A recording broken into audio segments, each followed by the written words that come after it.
আলীর শরীরের মধ্যে 70টি তীর ঢুকিয়ে দিলেন।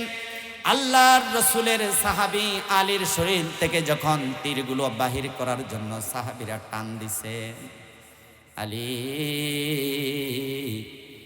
দুই চোখের পানি ছেড়ে দিয়ে সাহাবীদেরকে বলেন, ও সাহাবীরা, আমার শরীর থেকে তীরগুলা কেন টানো রে? আমার শরীর থেকে যখন তীরগুলা টান দাও, একটু চুপে চুপে চুপে চুপে, আপনার একটু সামনে আছেন, পিছনে ওই যে ওই লোকগুলো বসতে পারতেছে না, একটু সামনে আসেন, একটু কথা নাই, একদম চুপ।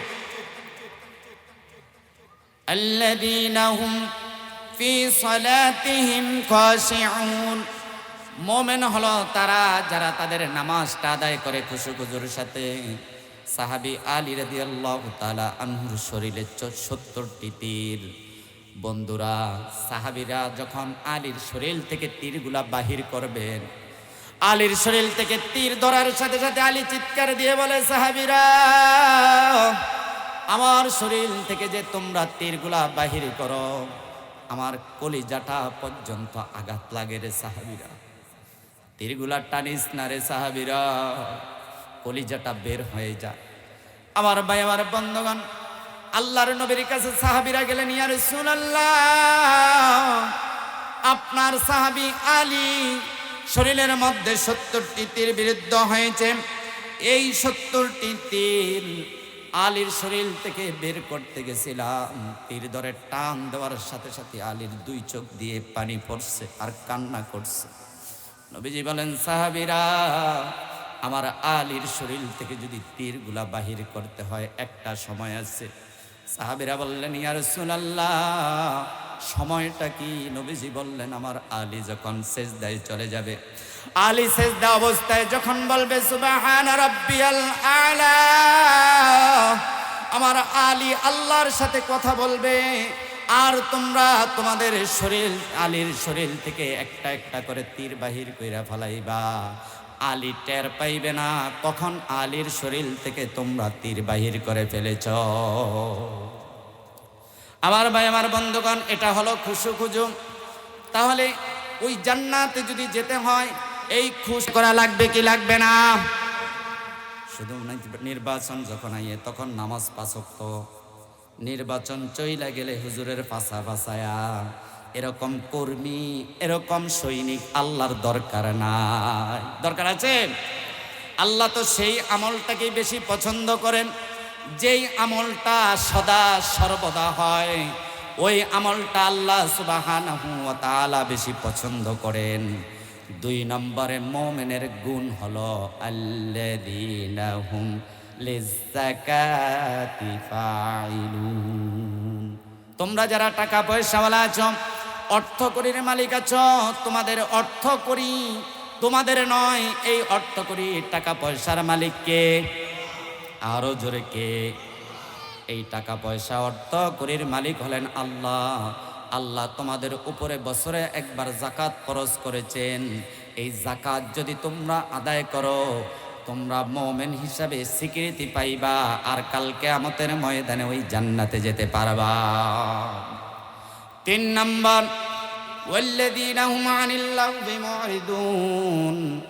তোমরা যখন কথা বলবা, তোমাদের কথা যেন পাহেশা কথা না হয়, নির্লজ্জ কথা না হয়। তোমাদের জবানটা যদি হেফাজত করতে পারো, কাল কিয়ামতের ময়দানে আল্লাহর রাসূল তোমাদের জন্য জান্নাতের গ্যারান্টি দিয়ে দিছে। সারে দুনিয়া হো মুখালিফ, কুছ নেহি নুকসান হ্যায়। পুরা দুনিয়াটা যদি তোমার বিরুদ্ধে চলে যায়, আর এই দুনিয়ার মানুষ যদি তোমার বিরুদ্ধে চলে যায়, তোমার কোনো ভয় নাই, তোমার কোনো ডর নাই। কারণ তোমাকে যিনি সৃষ্টি করেছেন তিনি হলেন রহমান। আমাদের সৃষ্টিকর্তা কে? দুনিয়ার কোনো মানুষ? জর্জ ডব্লিউ বুশ, কি বলেন, নরেন্দ্র মোদি? তাহলে আমাদের স্রষ্টা একমাত্র আল্লাহ। এই জন্য আমরা কাউকে পরোয়া করি না। সিন আরব হামারা, হিন্দুস্তান হে হামারা, मुस्लिम है हम वतन है सारा जहां हमारा। नाराए तकबीर। চীন আমাদের, হিন্দুস্তান আমাদের, বাংলাদেশও আমাদের, পাকিস্তানও আমাদের, পুরা বিশ্বের ইঞ্চি ইঞ্চি মাটি মুসলমানের। সুতরাং মুসলমানের ভয় থাকার কোনো কারণ নাই। বাংলাদেশের মুসলমানেরা স্বপ্নে দেখে বাংলাদেশে ইসলাম কায়েম করে ফেলবে, কিন্তু আমি বাংলাদেশের মুসলমানের মতো স্বপ্ন দেখি না। আমি স্বপ্ন দেখি শুধু বাংলাদেশ নয়, বিশ্বের প্রতিটা ইঞ্চি ইঞ্চি মাটিতে ইসলাম কায়েম হবে। আমরা বাংলাদেশের মুসলমান স্বপ্নে দেখি কোরআনের খেলাফত বাংলাদেশে কায়েম হবে, কিন্তু আমি তাদের ব্যতিক্রম স্বপ্ন দেখি। কারণ রাসূল শিক্ষা দিয়েছেন একটা রাষ্ট্রে শুধু ইসলাম কায়েম হবে না, কারণ শুধু বাংলাদেশটাই ইসলামের জন্য না, পুরা পৃথিবীটা আল্লাহ ইসলামের জন্য কবুল করবে। এজন্য আপনাদের স্বপ্ন দেখার যে সীমানা, এটাকে একটু পরিবর্তন করেন। শুরু করব বাংলাদেশ দিয়ে, শেষ করব ইউরোপের প্রত্যেকটা কান্ট্রি দিয়ে। বাংলাদেশেই শুধু ইসলামের বিজয় নয়, পুরা পৃথিবীতে আমরা ইসলামের বিজয় চাই, ঠিক কিনা?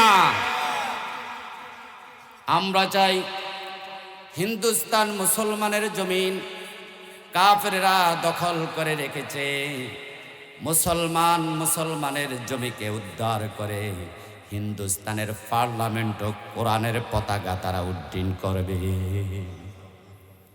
এজন্য মুসলমান যখন মুসলমান হয়েছি, আমরা যেহেতু মুসলমান হিসেবে নিজেদেরকে দাবি করি, আমাদের স্বপ্ন ছোট রাখার মতো সুযোগ নাই, আমাদের স্বপ্নটাকে বড় করতে হবে। এখন থেকে স্বপ্ন কি বাংলাদেশ দেখবেন না পুরা পৃথিবী? আরো জোরে বলেন, বাংলাদেশ দেখবেন না পুরা পৃথিবী? পুরা পৃথিবী মুসলমানের স্বপ্ন দেখতে হবে ইসলামের বিজয়, ইনশাআল্লাহ। সম্মানিত উপস্থিতি, এজন্য আমি যতক্ষণ আলোচনা করব, আমার আলোচনার মধ্যে কিছু স্লোগানও দিতে হবে। রাজি আছেন তো? তবে আমার স্লোগান কিন্তু কোনো দলের বিরুদ্ধে যাবে, আবার দলের পক্ষের স্লোগান এমনটাও না। অনেক লোক তো আমরা মনে করি, আমরা মাঝে মাঝে যায় মানুষের বাড়িতে বাড়িতে দলীয় মার্কায় ভোট দেওয়ার জন্য দাওয়াত দেই, এইটা করলে আপনি এইটা হবেন, এইটা করলে আপনি এইটা পাবেন। দেই কি দেই না বলেন? আমি ওই দিক যাব না, কোনো দল বা কোনো মার্কায় যাব না, আমি শুধু একটা মার্কায় যাব, সেটার নাম কি? আরো জোরে বলেন, সেটার নাম কি? এই কোরআন মার্কায় আমরা থাকতে রাজি আছি না নাই? কোরআনের পথে থাকতে রাজি আছি না নাই? ইসলামের পথে থাকতে রাজি আছি না নাই? ইসলামের পথ থেকে যদি পৃথিবীর সব আমার বিরুদ্ধে যায় ইসলামের পথে থাকার কারণে, তারপর আমি তাদেরকে বলবো আমি কোরআনের পথ ছাড়বো না, ইনশাআল্লাহ। এজন্য আমাদের মার্কা কি? আল কোরআন। আমাদের মার্কা কি? কোরআন নিয়ে কারোর সাথে ঝামেলা আছে? কোরআন নিয়ে কারোর সাথে ঝামেলা আছে? তাহলে আমাদের মার্কাটা হবে কি? আমরা কোনো দলের মার্কা দিয়ে ঈমান মাপবো না, আমরা আজকে কোরআনের মার্কা দিয়ে ঈমান মাপবো। ঠিক আছে তো ইনশাআল্লাহ? সম্মানিত উপস্থিতি, পবিত্র কোরআন আল্লাহ তাআলা 30টি পারায় নাজিল করেছেন, 114টি সূরা এই কোরআনের মধ্যে দিয়েছেন। 114টি সূরার মধ্য থেকে আমি একটি সূরার 5টি আয়াতে কারিমা আপনাদের সামনে তেলাওয়াত করেছি। আল্লাহ সুবহানাহু ওয়া তাআলা যদি তৌফিক দান করে কোরআনের আয়াত এবং হাদিসের সমন্বয়ে অল্প সময় আলোচনা করব। ধৈর্যের সাথে শুনবেন তো? না কেসার মতো মোড়ামুড়ি করবেননি? এই কোরআন পছন্দ করেন কে কে? হাত উঠায় দেখান। আল্লাহ আপনাদেরকে এই কোরআনের সাথে কবুল করুক। হাত নামান। যারা পছন্দ করে না তারাই মাঝখান থেকে উঠে যাবে। যারা পছন্দ করে না, কারণ কোরআন পছন্দ করে না কে বলেন তো? ইবলিস, শয়তান। কোরআন পছন্দ করে না কে? ইবলিস, শয়তান। সুতরাং এই কোরআন যেইটা আলোচনা চলাকালীন কইটা যাইব ওটা কি? জোরে বলেন। ওটা ইবলিস। তবে কারো যদি 1 আর 2 বেশি ধরে ফেলে আঙ্গুল উঠায় চলে যাবেন, কোনো অসুবিধা নেই। এছাড়া যদি বাকি কেউ যান ওটা বোঝা যাবে ইবলিস। কোথায় তো খুঁজে পাই না, মাহফিলের মধ্যে 2-1টা খুঁজে পাওয়া যাবে নাকি? আপনারা তো ইবলিস না। কে কে ইমানদার হতে রাজি? লিল্লাহি তাকবীর, নারায়ে তাকবীর, হাত নামান। এই কোরআন আল্লাহ যখন নাজিল করেছেন, কোরআনের মধ্য থেকে আল্লাহ এই পৃথিবীবাসীকে 4টি পদ্ধতিকে ডাক দিয়েছেন। কয়টি পদ্ধতি? জোরে বলেন। জোর হলো না, আরো জোরে। মার্কাটা কি? আল কোরআন। মার্কাটা কি? মার্কাটা কি? আরো জোরে। মার্কাটা কি? মার্কাটা কি? মুখস্থ করেন আজকে থেকে। কোরআনের মধ্যে আল্লাহ তাআলা মানুষকে যখন ডাক দিলেন, 4টা পদ্ধতিতে আল্লাহ মানুষকে ডাক দিলেন।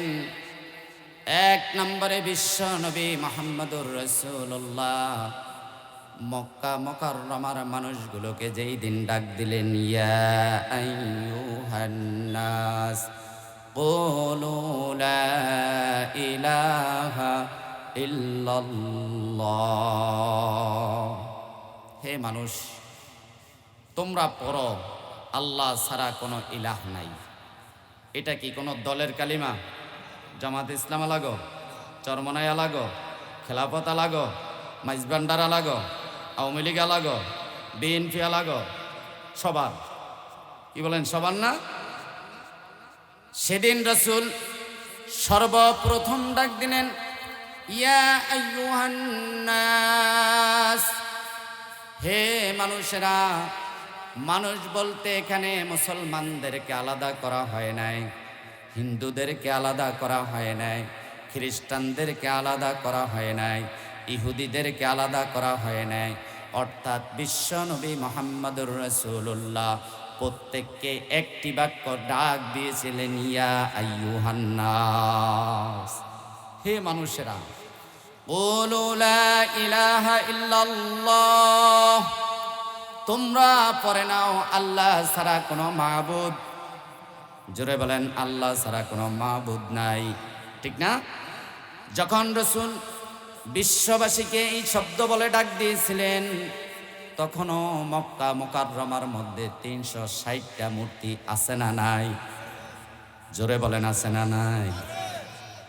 360টা মূর্তি যখন মক্কার ঘরের মধ্যে, আমার নবী তখন সকল মানুষদেরকে ডাক দিয়ে বললেন, এই 360টা মূর্তির কোনো ক্ষমতা নাই। 360টা মূর্তি তোমাদেরও কোনো উপকারও করতে পারে না, তোমাদের কোনো ক্ষতিও করতে পারে না। যিনি তোমাদের উপকার করতে পারেন, ক্ষতি করতে পারেন, বাঁচিয়ে রাখেন, রিজিক দেন, তিনি হলেন একমাত্র আল্লাহ। তিনি কে?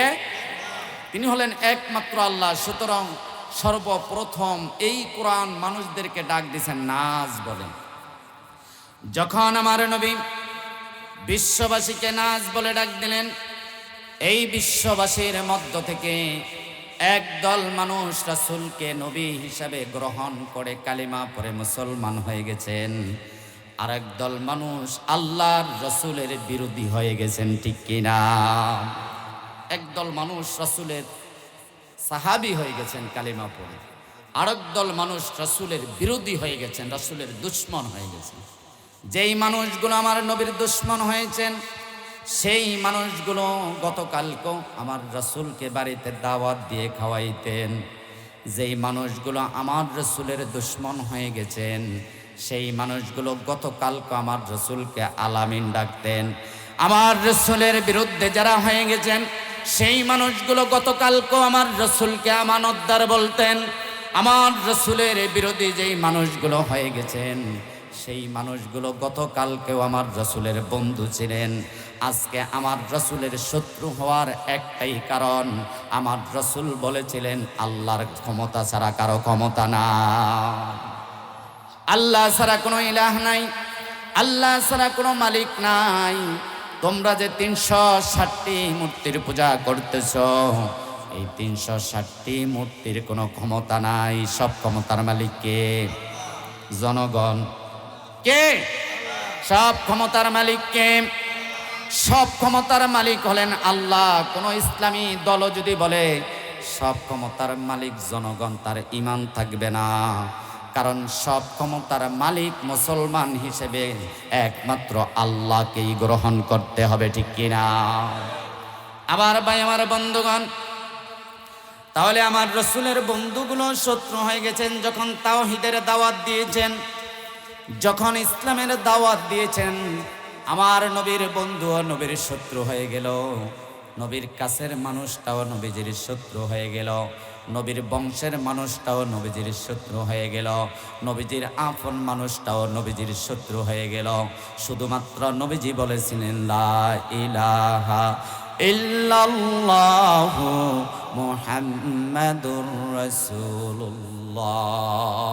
আমরা এই কালিমা পড়ছি কি পড়ি নাই? আমরা তো এই কালিমা পড়ে মিষ্টি খাই, আমরা তো এই কালিমা পড়ে জগা খিচুড়ি খাই। আমাদের উপরে তো কই কোথার দিক দিয়ে মাইর আসে না। মাঝে মাঝে যদি বংশের মধ্য থেকে দলীয় মনে করি শহীদ হয়ে গেছি, মনে করি জান্নাতে পৌঁছে গেছি। এত সহজ না। কারণ আমার নবী এই ইসলামের জন্য, এই দ্বীনের জন্য এত সহজে ইসলাম আমাদের কাছে পৌঁছান নাই। এই ইসলামের জন্য আমার নবী, আপনার নবী তরুতাজা দান মোবারক শহীদ করছেন কিনা? এই ইসলামের জন্য, এই কোরআনের জন্য আমার রসুলের মাথার মধ্যে লোহার হেলমেট ঢুকেছে কিনা? আমার রসুলকে তাইফের ময়দানে পাগল পাগল বলে তাড়িয়েছিল কিনা? আমার রসুলকে তাইফের ময়দানের বালকেরা পিছনে পিছনে আমার রসুলের উপরে পাথর নিক্ষেপ করেছিল কিনা? এই ইসলামটা আমাদের কাছে এত সহজে আসে নাই। এই ইসলাম আমাদের কাছে পৌঁছার পিছনে অসংখ্য সাহাবীদের রক্ত এই জমিনে ঝরেছিল। কি করো তুমি ইসলামের জন্য? শুধু বড় বড় সঙ্গীত গাও। আজ নয় কাল আসবে রে সেদিন, আজ নয় কাল আসবে রে সেদিন, উড়বে পতাকা উড়বে কালিমার, কেটে যাবে যাবে সকল অন্ধকার। শুধু সঙ্গীত আর সঙ্গীত চলছে তো চলছে, কিন্তু এই কালেমার পতাকা উড়ানোর জন্য, এই কালেমার পতাকাকে এই জমিনে উড্ডীন করার জন্য হাজারো লক্ষ সাহাবী, হাজারো লক্ষ কোরআন প্রেমিকেরা জীবন দিয়ে তোমাদের কাছে ইসলাম পৌঁছিয়েছে। জন্য শুধু সঙ্গীতেই চলবে না, জীবনটাকে উৎসর্গ করার জন্য প্রতিজ্ঞাবদ্ধ হতে হবে। জীবনটাকে দ্বীনের জন্য দেওয়ার জন্য, ইসলামের জন্য দেওয়ার জন্য প্রতিজ্ঞাবদ্ধ হতে হবে। পৃথিবীর সব একদিকে, আর আমার আল্লাহ আল্লাহর রসুলের মহাব্বত আর একদিকে, ঠিক কিনা? আমার নবী যখন ডাক দিছিলেন কাফেরদের মাঝে, ও মক্কাবাসীরা তোমরা শোনো, এক আল্লাহকে গ্রহণ করে নাও। দুইটা ভাগে বিভক্ত হয়ে গেছেন। একটা ভাগ ছিল মুসলমান, আর একটা ভাগ ছিল কাফের। এতদিন সব এক, এতদিন সবাই একজন আরেকজনের প্লেটে খাইতো। এখন শুধু ইসলামের কথা বলার কারণে কয় ভাগ হয়েছে? দুইটা ভাগ হয়ে গেছে। যখনই দুইটা ভাগ হয়ে গেছেন, এবার আল্লাহ সুবহানাহু ওয়া তাআলা ডাক দিলেন, ইয়া আইয়ুহাল কাফিরুন। কাফেরেরা কয় কি দরকার? আমরা তো এক দেশে বাস করি, এক দেশে থাকি। ওগো মুহাম্মদ, আমাদের ধর্মের বিরুদ্ধে বলে লাভটা কি? এর চেয়ে একটা ভালো, আমাদের সাথে একাকার হয়ে যাও, আমাদের সাথে জোট হয়ে যাও, আমাদের সাথে একাত্রিত হয়ে যাও। ওগো মুহাম্মদ, যদি একাত্রিত হয়ে যাও, সমাজের মধ্যে কোনো ঝামেলা থাকবে না, মারামারি থাকবে না, হানাহানি থাকবে না, রক্ত জড়াজড়ি হবে না, ভাই ভাইকে খুন করবে না, এই সমাজের মধ্যে কাউকে হত্যা করবে না। তুমি শুধু আমাদের মূর্তির বিরুদ্ধে কথা বলবা না, আমরাও তোমার ধর্মের বিরুদ্ধে কথা বলবো না। যেই মক্কাতে তুমি তোমার আল্লাহকে সেজদা করো, আমরাও সেই মক্কার মধ্যে আমাদের মূর্তিগুলাকে সেজদা করব, পূজা করব। তাহলে আর কোনো ঝামেলা নাই। আছে? যেই মসজিদের মধ্যে তুমি সেজদা দিবা ওই মসজিদের মধ্যে আমাকে একটা মূর্তি থাকবো, আমরা সেখানে কি করব? পূজা করব। ঝামেলা আছে? কি বলেন, কোনো ঝামেলা আছে? আল্লাহ তাআলা তখনই ডাক দিলেন, ওগো রাসূল আপনি ওই কাফেরদেরকে বলে দেন, কুলিয়া আইয়ুহাল কাফিরুনা লা আবুদু মা তা'বুদুন। ওই কাফেররা, আমি যার ইবাদত করি, আনুগত্য করি, তোমরা তার ইবাদত আনুগত্য করো। আমি যেই আল্লাহর ইবাদত করি, যে আল্লাহর ইত্তেবা করি, যে আল্লাহর আনুগত্য করি, সেই আল্লাহর আনুগত্য, সেই আল্লাহ ইবাদত তোমরা করো। রাসূল এই ঘোষণা দিয়ে কি বুঝালেন? অর্থাৎ কাফেরদের সাথে মুসলমানের কোনো ঐক্য হবে না, কাফেরদের সাথে মুসলমানের কোনো সমঝোতা হবে না, কাফেরদের সাথে মুসলমানে একই রাস্তায় চলবে, কিন্তু একই রাস্তায় চলার মধ্যে মুসলমান চলবে ডান পাশে, কারণ এটা সুন্নাহ। কাফের চলবে বাম পাশে, কারণ তারা কাফের। আমার ভাই, আমার বন্ধুগণ, কাফেররা চিন্তা করলো মুহাম্মদ আমাদের কথাই মানো নাই, বক্তব্য মানো নাই। ওগো মুহাম্মদ, আমাদের যদি বক্তব্য না শোনো, আমাদের সাথে যদি একত্রিত না হও, এই দেশে কিন্তু ইচ্ছা করলেই থাকতে পারবা না, মন চাইলেই থাকতে পারবা না। আমাদের এমন কূটকৌশল আছে, তোমাকে এই মক্কা থেকে 1 ঘন্টার মধ্যে তাড়াইয়া দিতে পারি। আছে না? আল্লাহ রসুলকে হুমকি দিয়ে যাওয়া শুরু করেছে, ইচ্ছা করলেই তাড়িয়ে দিতে পারি। আমার নবীকে তাড়ানোর জন্য মিটিং করলো। আমি সংক্ষেপে যাচ্ছি, কারণ আমার বিস্তারিত আলোচনার সুযোগ নাই। আমার আলোচনায় সংক্ষেপের মধ্যেই আমলের নিয়তে বোঝার চেষ্টা করবেন। আমার বন্ধুরা, সংসদ ভবনে মিটিং ডাকছে, ইবলিস শয়তান বিরুদ্ধের সুরত ধরে একটা চেয়ারে বৈশা রইছে।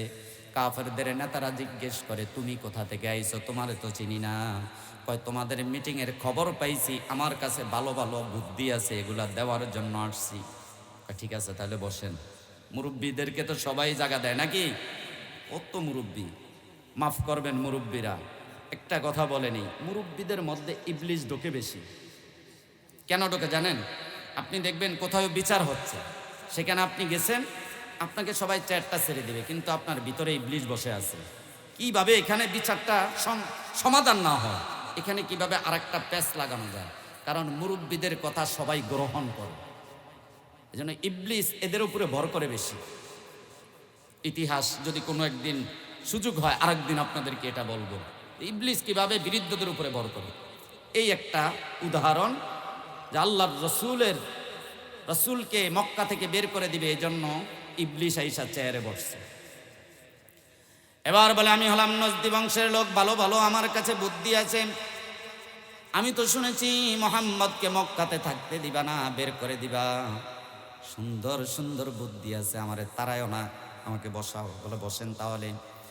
1 নম্বর প্রস্তাব আনা হলো, লিসবিতুকা, মুহাম্মদকে জেলখানায় বন্দি করো। 2 নম্বর বলল, আও ইয়াকতুলুকা, মুহাম্মদকে হত্যা করো, নাউজুবিল্লাহ। 3 নম্বর বলল, আও ইখরিজুকা, মুহাম্মদকে দেশ থেকে তাড়াইয়া দাও। এই 3টার মধ্যে ইবলিস বুদ্ধি দিল।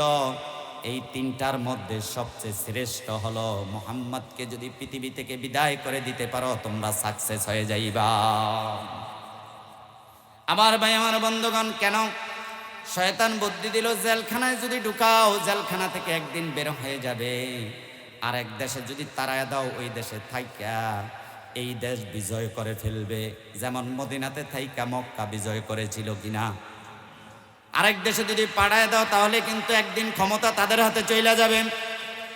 আর যদি পৃথিবী থেকে তাকে হত্যা করে ফেলতে পারো, দেখবা আর কোনোদিন ইসলামের দাওয়াত দিতে পারবে না। মক্কার ক্ষমতা তাদের হাতে যাওয়ারও সম্ভাবনা একদম নাই। ইবলিস কয়, এটা যদি করতে পারো তোমরা সফল। তবে শোনো, মুহাম্মদকে যদি মারো, কোনো এককভাবে এক বংশের ছেলে দিয়া মারবা না, বরঞ্চ তোমাদের এই মক্কা নগরীতে যতগুলো বংশ আছে, প্রত্যেক বংশ থেকে মাস্তানডারে আনবা। মাস্তান আছে না নাই আমাদের দেশে? আছে না নাই? আরে মাস্তান মসজিদের ইমামের গায়ে হাত তোলে ক্ষমতার কারণে, দলের কারণে মসজিদের ইমামের গায়ে হাত তোলে, চিন্তা করে না যার গায়ে আজকে হাত তুলছো, কালকে যদি তুমি মারা যাও, ওই লোকটাই তোমাকে গোসল করে কবরে দাফন করতে যাবে। বংশের মধ্য থেকে বড় বড় মাস্তানদেরকে আনবা, আর প্রত্যেকের হাতে একটা করে বড় বড় তরবারি দিবা, মুহাম্মদকে যেন হত্যা করে ফেলে। এই চূড়ান্ত ফয়সালা শুধুমাত্র নেওয়ার কারণ হলো বিশ্বনবী বলেছিলেন লা শারীকা লাক, আল্লাহর কোনো শরীক নাই, ঠিক কিনা? নবীজি বলেছিলেন আল্লাহর কোনো শরীক নাই, আল্লাহ হলেন একক অদ্বিতীয়। তিনি কারো কাছে ঠেকা নন, তিনি কারো থেকে জন্ম নেন নাই, কাউকে জন্ম দেন নাই। তোমরা এই কথাটা স্বীকার করে নাও। কাফেরেরা এটা বরদাস্ত করতে পারেন নাই, না পারার কারণে আমার নবীকে হত্যার জন্য তারা উদ্দীপনায় লিপ্ত হয়ে গেছে। আমার ভাই, আমার বন্ধুগণ, কিন্তু এটা তো হলো কাফেরদের একটা সাবজেক্ট। তারা কাফের, তারা নবীকে হত্যা করার সিদ্ধান্ত নিতে পারে। তারা কি? কিন্তু আল্লাহ তাআলা কোরআনের মধ্যে আরেকটা শব্দ তারা এই পৃথিবীতে মানুষদেরকে ডাকছিলেন। সেই ডাকটা ছিল ইয়া আইয়ুহাল মুনাফিকুন। হে মুনাফিকেরা, হে মুনাফিকেরা, সাবধান হয়ে যাও। ওগো রাসূল, আপনার পিছনে একদল মানুষ নামাজ পড়ে, আপনার পিছনে একদল মানুষ টুপি মাথায় দিয়ে আপনার পিছনে তাকবীরে উলার সাথে সালাত পড়ে। আপনি এদেরকে দেখলে মনে করেন এরা খুব তাহাজ্জুদ গুজার, আপনি এদেরকে দেখলে মনে করেন এরা খুব নামাজি, আপনি এদেরকে দেখলে মনে করেন এরা কোরআন প্রেমিক। কিন্তু বাস্তবে এদেরকে যদি জিজ্ঞেস করে কাফেরেরা, যখন কাফেরদের কাছে যায় তখন তারা কি বলে জানেন? তারা যখন কাফেরদের কাছে যায়, কাফেররা জিজ্ঞেস করে এত লম্বা পাঞ্জাবি পরছো নাকি মুহাম্মাদের দলে যোগ দিছো? এত সুন্দর টুপি পরছো, 5 ওয়াক্ত নামাজও পড়তে যাও নাকি মুহাম্মাদের দলে যোগ দিছো? তখন কাফেরদেরকে ওই লোকগুলো উত্তর দেয় ক্বালু ইন্না মাআকুম ইন্নামা নাহনু মুস্তাহজিউন। কাফেরদেরকে তারা তখন জবাব দেয়, আরে ওনাদের পিছনে নামাজ পড়তে গেছি, মুহাম্মাদের পিছনে ঠিক, কিন্তু মুহাম্মাদের দলে যোগ দেই নাই। নাউজুবিল্লাহ। মুহাম্মাদের পিছনে তাকবীরে উলার সাথে নামাজ পড়ি ঠিক, কিন্তু তার থেকে কিছু কথা আমরা গ্রহণ করি আর এই কথাগুলো তোমাদের কাছে পৌঁছাই। ক্বালু ইন্না মাআকুম, আমরা তো তোমাদের দলেই আছি। নাউজুবিল্লাহ।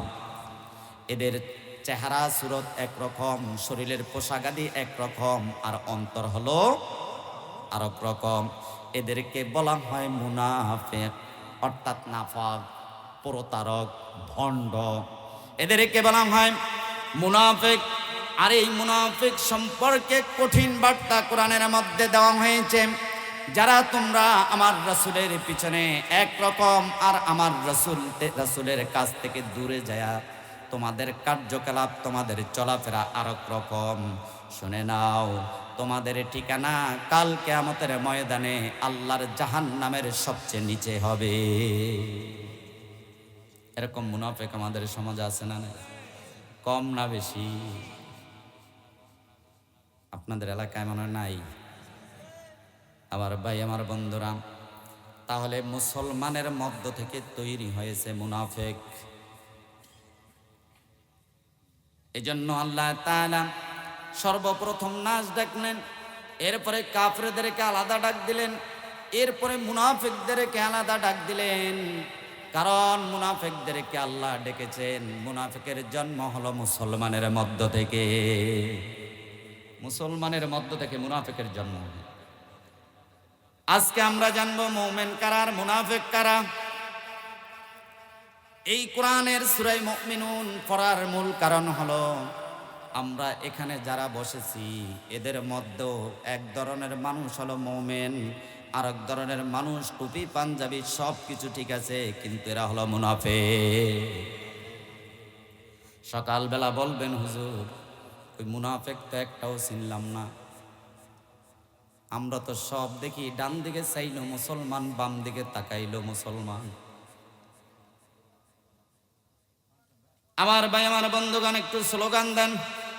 আমি বলবো মুমিনের ঠিকানা, আপনারা বলবেন জান্নাত। জান্নাত আমি বলবো মুনাফিকের ঠিকানা, আপনারা বলবেন দোজক। দোজক বলতে পারবেননি? আরো জোরে কোন বলতে পারবেননি? আমি জোর দিলে আপনারা জোর দিবেন নাকি? এটা কি নিয়ত আপনাদের? আমি আর একটা মাহফিল শেষ করে আপনাদের এখানে এসেছি, সেটা আমি জোর দিতে পারব না, জোরটা আজকে আপনারা দিবেন ইনশা। আমি বলবো মুমিনের ঠিকানা, আপনারা বলবেন জান্নাত জান্নাত। আমি বলবো মুনাফিকের ঠিকানা, আপনারা বলবেন দোজক দোজক। বলতে রাজি আছেননি? লিল্লাহি তাকবীর, নারায়ে তাকবীর। মুমিনের ঠিকানা, মুমিনের ঠিকানা। বুড়াগুলাই কয় না, ওকে আমরা তো বুড়া হয়ে গেছি, আমাকে জান্নাত লাগবো না। আরে বাবা, তুমি তো বুড়া, তোমার যখন জান্নাতের 70টা বউ দিব, তোমার এই বুড়াগিরি থাকবো, তুমি কইবা আল্লাহ আরো 70টা দাও। এই 70টা তো ফেল, এটি দুর্বল, আরো 70টা দাও। জানেন, এই সময় তার এই বুড়াগিরি চলবো না। এজন্য একটু জোয়ান হন। মুমিনের ঠিকানা, মুনাফিকের ঠিকানা। মুমিনের ঠিকানা, মুনাফিকের ঠিকানা, কাফেরের ঠিকানা, মুসলমানের ঠিকানা, মুসলমানের ঠিকানা। এই জান্নাতে যাইতে কে কে রাজি? লিল্লাহি তাকবীর, লিল্লাহি তাকবীর। জাহান্নামে যাইতে কে কে রাজি? হাত উঠান।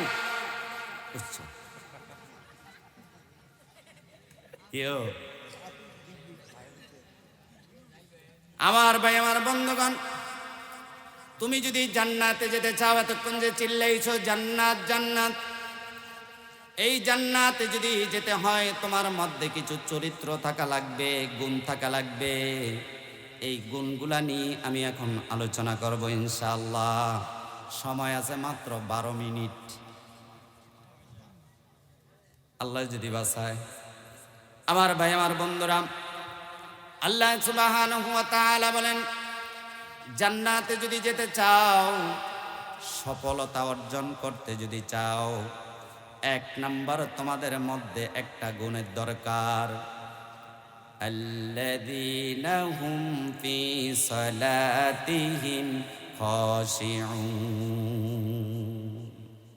আপনারা সকলে নামাজ পড়েন? এই জোরে বলেন, নামাজ পড়েন? কে কে আজকে এশার নামাজ পড়ছেন? হাত উঠান। মাশাআল্লাহ, হাত নামান। আজকে তো মাহফিলে আইছেন দেখা পড়ছে না? সব সময় পড়েন? সব সময়। ফজরের নামাজ থেকে আর কোন নামাজ কাজা করব না। লিল্লাহি তাকবীর। ওইসা জোয়ান ডিনা হাত উঠায় না, কয় আমরা তো ঘুমাই থাই। ওডি না হাত উঠায় না। সারা রাত ওই যে শাহাদাত আঙ্গুল দিয়ে মোবাইল টিপে, তো সকালে তো আব্বাইও কয় তুই ঘুমা ঘুমা, উঠিস না, ঘুমা, অনেক শীত পরে বাবা, ঘুমা। কাইলকা ওই বাবারে সহ গাড়ের উপরে জাহান্নামের আগুন ধরায়া, এরপরে পোলা বাবার গাড়ের উপরে নাচবে। এই জন্য কালকে সকাল থেকে ফজরের নামাজ ধরব, মৃত্যু পর্যন্ত প্রত্যেক উক্ত নামাজ ইনশাআল্লাহ জ্ঞান থাকা পর্যন্ত ছাড়ব না। কে কে? লিল্লাহি তাকবীর। কিছু আছে মাহফিলের বাইরে, হেরা চিন্তা করে আত না উড়ে বাচ্চা গেছি। মুমিনের প্রথম গুণ হলো আল্লাযীনা হুম ফি সালাতিহিম খাশিউন। মুমিন যখন নামাজে দাঁড়ায়, খুশু খুজুর সাথে নামাজ আদায় করে। খুশু খুজু কাকে বলে? আল্লাহর রাসূলের সাহাবী আলী রাদিয়াল্লাহু তাআলা আনহু, এই আলী জিহাদের ময়দানে যুদ্ধ করতেছেন। কাফেররা আলী রাদিয়াল্লাহু তাআলা আনহুর শরীরের মধ্যে 70টা তীর ঢুকাইয়া দিছে। কয়টা? আরো জোরে, জোর হলো না।